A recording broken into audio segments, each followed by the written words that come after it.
পরীক্ষা ছিল। হ্যাঁ, তা কি কি এক্সাম ছিল? আজকে আমার এক্সাম ছিল, পরীক্ষা দিলাম। তো আপনি সিভিক্স সম্পর্কে কিছু বলেন। সিভিক্স সম্পর্কে বলার কিছু নাই। সিভিক্স অর্থ হচ্ছে নাগরিক আর সিভিটাস অর্থ হচ্ছে নগর রাষ্ট্র। স্যার খুবই সহজ প্রশ্ন করেছিল। ভিতরে আমাদের ভিতরে আমার 25টা হবে। আর সিকিউ আমার খুব ভালো একটা পরীক্ষা হয়েছে, কারণ সিকিউ অনেক সহজ করছে। পরিণতি কাকে বলে, সিভিক্স কাকে বলে, সিভিটাস। তা এখন দাঁড়ান, আপনি এটি পাঠের মাধ্যমে এবং অধ্যয়নের মাধ্যমে কি কি শিখতে পারলেন এগুলো একটু বলেন। পাঠের মাধ্যমে আমি অনেক কিছু শিখেছি, যেমন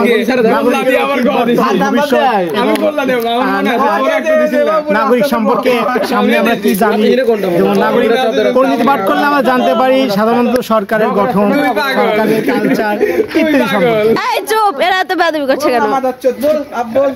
চুপ বেয়াদব। আচ্ছা, ওদের কথায় কান দেবেন না, ওরা হচ্ছে সব বেয়াদবের দল।